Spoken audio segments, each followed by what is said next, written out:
Ever wondered how a single player can crash an entire network? Welcome to the world of DoS and DDoS attacks. Let's break it down. DoS stands for Denial of Service. It's a type of cyber attack that aims to make a network, service, or server unavailable to its intended users. Imagine a busy highway where all lanes are blocked by a single car, causing a massive traffic jam. That's the essence of a DoS attack. Now ramp that up, and you have a DDoS, or Distributed Denial of Service attack. This involves multiple systems overwhelming the target network, server, or service. Picture that same highway, but instead of one car blocking all lanes, you have an army of cars, all coordinated to cause chaos. These attacks can be devastating. They can bring down websites, disrupt services, and even cripple entire networks, causing significant business disruption and financial loss. So you see, DoS and DDoS attacks can cripple entire networks, but how exactly do they do this? There's not just one way to launch a DoS or DDoS attack. There are multiple techniques, and each has its unique approach. Let's start with flood attacks. This is the most common type of DoS attack. Here, the attacker overwhelms the target's network by sending a massive amount of requests at once, causing the server to slow down or even crash. Imagine a highway with a sudden influx of cars, causing a traffic jam. That's essentially what a flood attack does to a network. Next, we have the ICMP flood, also known as the ping flood. This attack involves the attacker overwhelming the target with ICMP echo request packets, commonly known as pings. The target server, trying to respond to each request, becomes overloaded and can't handle legitimate requests. It's like trying to answer a million phone calls at once. Then there's slow loris. This attack is slightly more subtle. Instead of flooding the target with traffic, slow loris holds as many connections to the target web server open for as long as possible. It's akin to a customer in a store who takes up the cashier's time without actually buying anything, preventing other customers from being served. The NTP amplification attack is another interesting one. Here, the attacker exploits the network time protocol's monlist command to overwhelm the victim's server with user details. It's as if someone is asking a librarian for every book's information at once, causing the library system to slow down or crash. Lastly, we have the HTTP flood. This attack involves the attacker overwhelming the server with HTTP requests. The server, trying to process each request, becomes overloaded and slows down. It's like sending a restaurant kitchen too many orders, causing service to grind to a halt. These attacks, as you can see, have diverse strategies, but they all aim for the same result: disruption of service.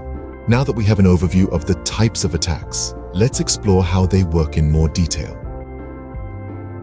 Let's begin with flood attacks. These are a classic example of a DoS attack.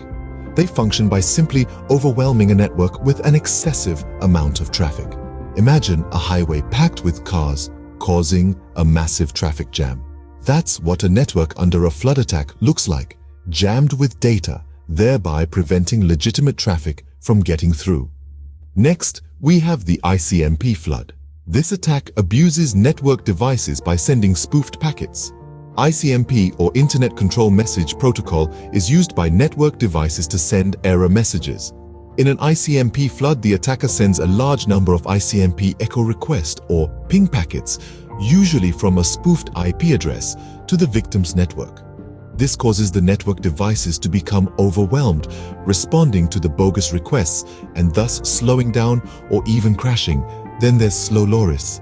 This cunning attack keeps connections open by sending partial HTTP requests and then keeps them open for as long as possible by continually sending more partial requests, but never completing them.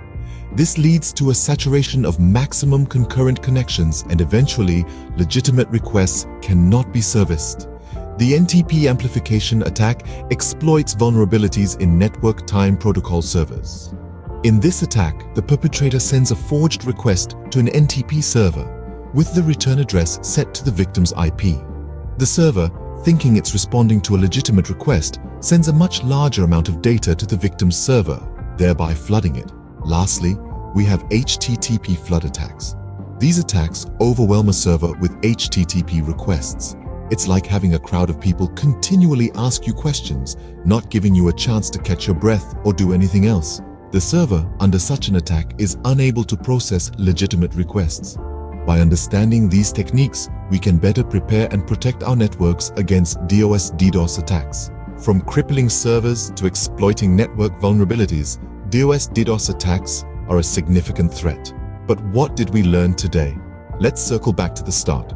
We learned that denial of service, or DoS attacks, and their more malicious sibling, distributed denial of service, or DoS attacks, are designed to make a machine, network, or service unavailable to its intended users. These attacks can cause significant disruption, often resulting in substantial financial and reputational damage.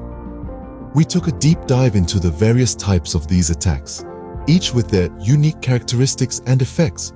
The simple yet effective flood attacks, which overwhelm a system with traffic, and the more sophisticated application layer attacks, which target specific aspects of an application's functionality. We also looked at the alarming rise of multi-vector attacks, which combine different techniques to increase their destructive power.